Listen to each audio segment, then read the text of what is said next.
எல்லாருக்கும் வணக்கம். நான் Hima Subramanian. Welcome to home cooking Tamil. இன்னைக்கு நம்ம செய்ய போகிறது பன்னீர் லவர்ஸ்க்கு மட்டும் இல்லாமல் எல்லாரும் விரும்பி சாப்பிட்ற மாதிரி ஒரு பிரியாணி ரெசிபி.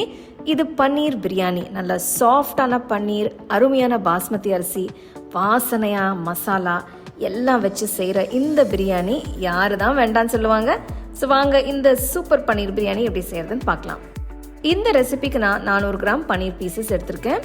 பன்னீரை இந்த மாதிரி மீடியம் சைஸ் பீசஸை கட் பண்ணி வச்சுக்கலாம்.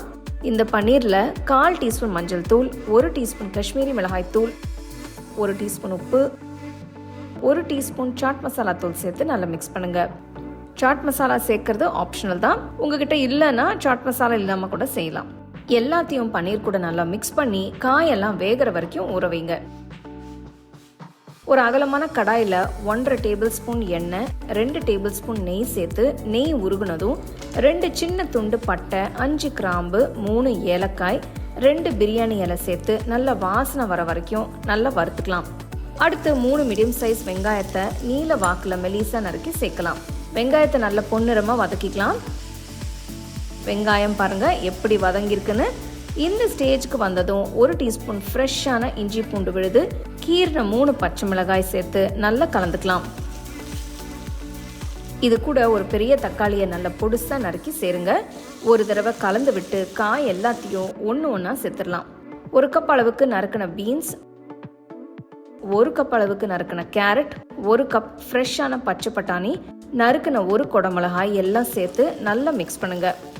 பாருங்க எவ்வளோ கலர்ஃபுல்லாக இருக்குன்னு. இப்போ இதில் 1 டீஸ்பூன் உப்பு, 1/4 டீஸ்பூன் மஞ்சள் தூள், 1 டீஸ்பூன் காஷ்மீரி மிளகாய் தூள், 1 டீஸ்பூன் மிளகுத்தூள், 1.5 டீஸ்பூன் தனியாத்தூள், 1 டீஸ்பூன் சீரகத்தூள், 1 டீஸ்பூன் கரம் மசாலா தூள் சேர்த்து நல்லா மிக்ஸ் பண்ணுங்க. கடாயை மூடி ஸ்டோவை லோ ஃப்ளேம்லேயே வச்சு 2-3 நிமிஷம் வேக விடுங்க. காய் மசாலா கூட நல்லா மிக்ஸ் ஆகிருக்கு. இந்த ஸ்டேஜில் மேரினேட் பண்ணி வச்ச பன்னீரை சேர்த்துடலாம். பன்னீரை ஜென்டலாக காய் கூட மிக்ஸ் பண்ணுங்க. பன்னீர் ரெசிபீஸில் உங்களுக்கு ரொம்ப பிடிச்ச பன்னீர் ரெசிபி என்னன்னு கமெண்ட் செக்ஷனில் சொல்லுங்கள்.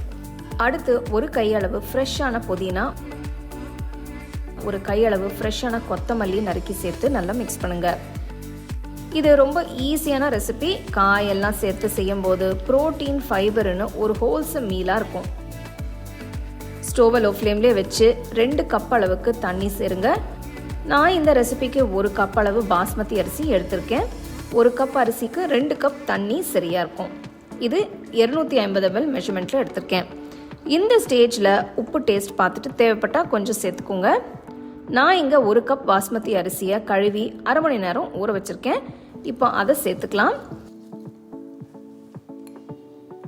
அரிசியை உடையாம பன்னீர் காய் கூட மிக்ஸ் பண்ணுங்க. கடாயை மூடி லோ ஃப்ளேமில் ஒரு 20 நிமிஷம் வேக விடுங்க. 20 நிமிஷம் ஆனதும் ஸ்டோவை ஆஃப் பண்ணிட்டு அப்படியே தம்ல ஒரு 15 நிமிஷம் விடுங்க. வாவ், பாருங்க எவ்வளோ சூப்பராக வந்திருக்குன்னு. ரொம்ப சிம்பிளான ரெசிபிங்க. மசாலா எதுவுமே வறுக்க அரைக்க தேவையில்லை. சட்டுன்னு செஞ்சிடலாம். டேஸ்ட் ரொம்ப நல்லாயிருக்கும். ஒரு வெங்காய பச்சடி வச்சு சர்வ் பண்ணிங்கன்னா போதும். இது ஒரு நல்ல லஞ்ச் பாக்ஸ் ரெசிபியும் கூட. பன்னீரோட க்ரீமி டெக்ஸ்டரும் பிரியாணி மசாலோட அமேசிங் ஃப்ளேவர்ஸும் சேர்த்து வீட்லேயே ஹோட்டல் ஸ்டைல் டேஸ்ட்டில் அருமையான பன்னீர் பிரியாணி தயாராகிடுச்சு. டேஸ்ட் பிரமாதமாக இருக்குது. இந்த சாஃப்ட் பன்னீர் பீசஸோட வெஜிடபிள்ஸ், இந்த மசாலா ஃப்ளேவர்ஸ் எல்லாமே ரொம்ப நல்லாயிருக்கு. சிம்பிள் பிரியாணி, ஃப்ளேவர்ஸ் அட்டகாசம். கண்டிப்பாக ட்ரை பண்ணுங்கள். அப்போ உங்கள் ஃபேமிலி ஃப்ரெண்ட்ஸோட ஷேர் பண்ணிக்கோங்க. உங்களுக்கு நான் இந்த வீடியோவில் யூஸ் பண்ணுற ப்ராடக்ட்ஸ் பிடிச்சதுன்னா கீழே டேக் பண்ணியிருக்கேன், செக் பண்ணி பாருங்கள். டீட்டெயில்டான ரெசிபிக்கு homecookingShow.in வெப்சைட்டை செக் பண்ணுங்கள். All my home cooking digital cookbooks are now available on shop.homecookingshow.in. Download and start cooking today.